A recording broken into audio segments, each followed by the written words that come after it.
Chúa thì thực hiện ôi chúng phải đi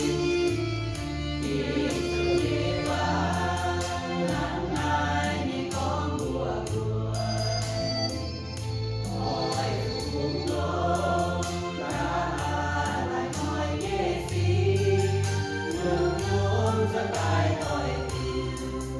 nhìn giờ không ai lê qua những tin buồn cùng nỡ mấy cơn nhẹ nhàng theo nào sinh đôi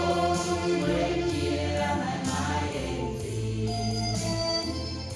dẫu mãi tin lên dẫu chiều dòng bông nhẹ gì mai cuối sao mai tỏ yêu